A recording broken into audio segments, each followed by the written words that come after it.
Realizations of Acrobacy by Master Runen Zebavi. Master Gothrin agreed to see the acrobats because he needed entertaining. For months now, he had been struggling with his fellow Telvanni counselor, Master Naloth. Recently, he always found himself on the defensive. It was intolerable. Master Gothrin losing a battle with the contemptible Naloth. Inspired by their master's weapon, Merunez Razor, Neloth's normally cowardly troops had been nigh invincible. Gothrin's own troops had no hope except to pray that Merunez Dagon would reclaim his artifact. Considering how much havoc it was causing, it seemed likely that the Daedra Prince would allow Master Naloth its use for some time to come. An acrobatic distraction would be a welcome relief. "What tricks can your troop perform?" asked the wizard to the lead acrobat, Runen. "Mighty Gothrin, alas, we know no tricks. All the realizations of acrobacy we perform are real with no illusions. We wish we knew tricks, for it's far too time-consuming to have to master actual feats." "Very well. What realizations of acrobacy can you perform?" asked Gothrin with what almost looked like a smile. "Master Jareth will dazzle you as he juggles 15 flaming globes while hopping across broken glass. Master Tolkienade will astound you as she supports her body with one finger while rotating hoops in ornate patterns with her legs. Master Miervis will take a simple ebony blade." "And the Outlander female?" asked the Ashkan with some disapprobation and a dismissive gesture toward the Redguard woman in the troop. "Master Sainindai? Ah, Master Gothrin. She hails from the Elikir desert of Hammerfell, where she won renown for her skill at climbing sheer surfaces. You must see her at work to believe it. She moves vertically like you and I move horizontally." "That is all very well, but I do not like outlanders in my court," said the Ashkan. "Many are spies." "Oh, well, Master Naloth felt similarly that—" "Naloth?" roared Gothrin. "You entertained that whoreson?" "2 days ago, yes.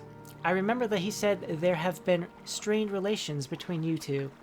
He also had some concerns about the outlanders in our troop, though it was our Khajiit tumbler, Master Saraba, who he was particularly suspicious of. In fact, the irony is that he thought Saraba was a spy for you. Well, you know Khajiit. Actually, maybe you don't." "They are a slave race who hold little interest to me," growled Gothrin. "You're like Master Neloth, then," said Runen quickly, fully aware of Gothrin's growing rage, which that particular comment had only inflamed. He wasn't used to Khajiit either, or their dark sense of humor. He took some sarcastic comments from Master Saraba literally, and we all ended up being tortured for information about you and your troops. You probably haven't had the experience of being tortured for information you don't have you? I wouldn't recommend it. Eventually, we were to let go on the understanding that we would never set foot in Sadrith Mora again. Actually, not all of us were let go. Master Saraba had apparently died under torture. You have probably had experience torturing the slave races and know how easily they break." "No, I haven't," replied Master Gothrin. "The Fury was dead. We should have probably left then, but we decided that he still owed us for the entertainment we provided under torture. We weren't sure how to collect, but he mentioned during the course of his ravings that he had a very valuable bauble, a razor of some kind." "Merunez's razor?" he gasped. What did you do?" "Masters Horakostil and Thelagorm compressed themselves low enough to squirm under the gates so they could lower the bridge into the main courtyard of the stronghold. Masters Tolkiande, Meravis Jareth, and I formed a pyramid to give Master Senaidie a boost up to the tower of Tel Naga. She scaled it to the top." "She scaled it?" asked Gothrin, who was familiar with the tower. "It was high, but the surface of these Telvanni mushrooms is practically a ladder to someone of Master Senaidine's skills. In a few minutes' time, she was in the room with a razor in hand. In a few more minutes, she was back down the tower, and we were running for the gateway in. Now, with all humility, I would say that no one is faster on their feet than our troop, but Master Naloth's guards were surprisingly quick. I sent the troop through the gate to the docks while I distracted the guards. I confess, I never associated brave actions with traveling acrobats, said Gothrin. It wasn't bravery, it was economics, smiled Runin. I considered the amount of gold and time it takes to train a good troop, and it seemed smarter to try to save everyone. In any case, I lured the guards around to the back of the gateway inn, far from the others, and when I was sure they were safe, I jumped off the wall and into the water. You jumped off the wall?